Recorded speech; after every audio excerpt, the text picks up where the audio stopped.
Until early this morning, some here in Kiev doubted that he would do it. Not anymore. The West warned Vladimir Putin was about to attack, said he had no such plans. That fiction now utterly exposed. Explosions right across this vast country.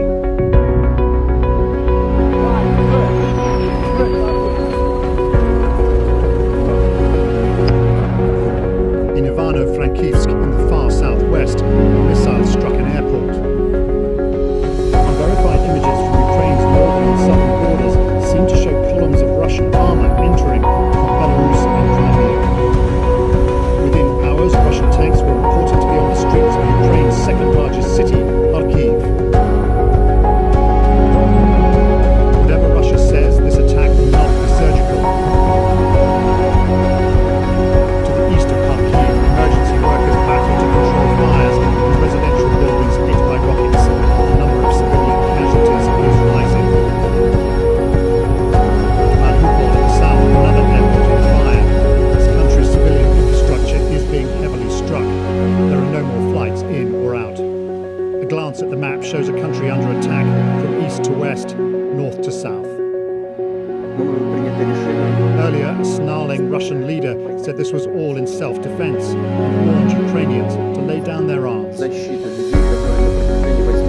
will strive for the demilitarization and denazification of Ukraine.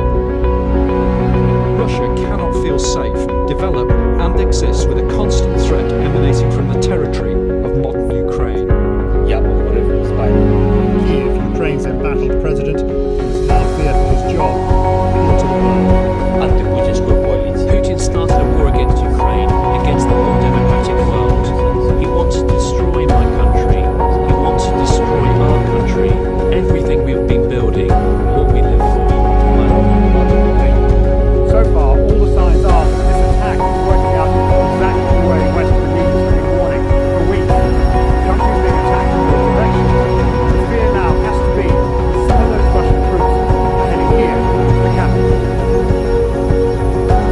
Some people are waiting to find out what happens next. The roads out of Kiev are jammed with traffic, most of it heading west. These people don't want to be liberated by Vladimir Putin. After weeks of extraordinary calm, this suddenly looks like panic. Mid-morning, when two jets fly over the city, it's not clear whose. It seems only a matter of time before Russia controls the air, and much besides. Paul Adams, BBC News, Kiev. Well, people here in Kyiv woke to the sound of air raid sirens up above as citizens who'd long prayed for peace now had to face war. My colleague Nick Beak has been gauging the thoughts of some of the people here to the extraordinary unfolding events. The invasion, the attack that Russia promised would never happen, has now started, and the Ukrainian government is urging people to stay calm, and it's appealing to the international community to stop President Putin now. We soon find Lana and her mum. Russia forced them from their home in Crimea 8 years ago. Now they're on the move again.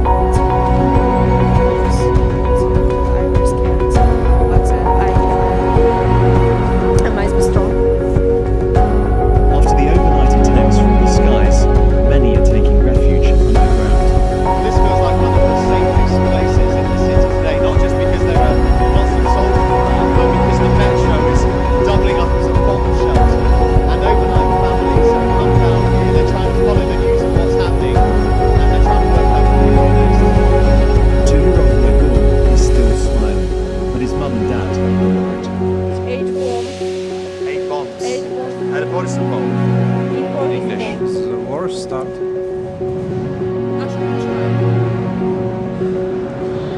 Страх за ребенка. I'm very, very scared for my boy. Alexander says. Then both parents ask, where in NATO to help us? When the bombs started falling, sales manager Mark helped his neighbours leave their homes. He tells me he's now ready to fight on the front line and die for his country.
about Russia.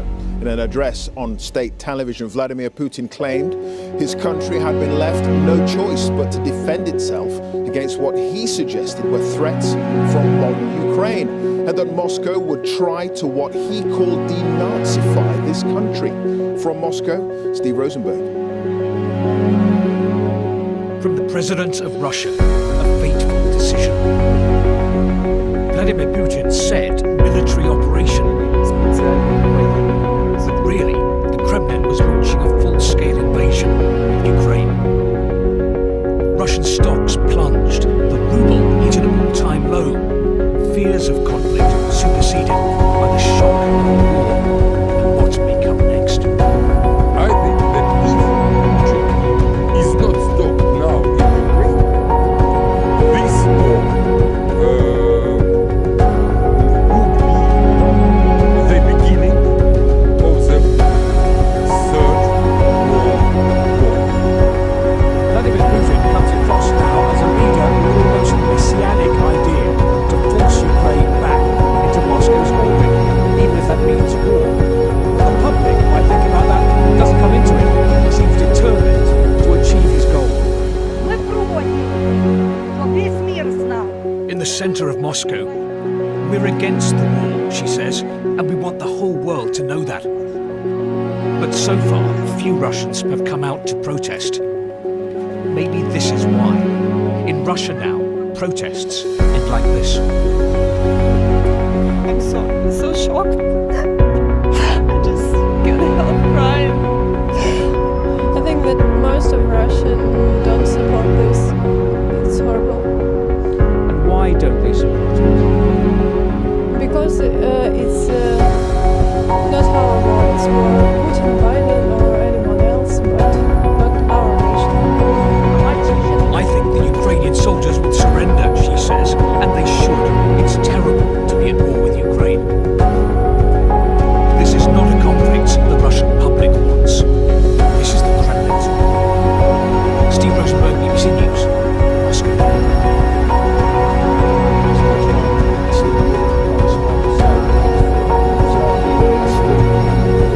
Sarah, the front line in Russia's quarrel over the last 8 years with Ukraine has been where you are in the east. What's the picture looking like now?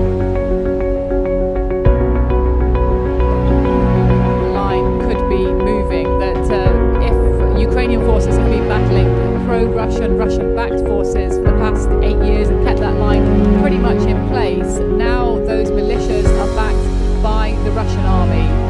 We know that they've rolled into some areas of the Donbass, and we know that there is some heavy fighting going on along the contact line, as it's known, to the south of where I am now. We know there have been civilians killed today in one area, and that there's, as I say, heavy fighting in several places. So people here back a little way from the front line are worried about what that means. They're worried about an advance by Russian troops. They're worried about the fighting coming to their doorstep. For the moment, life is kind of going on as normal.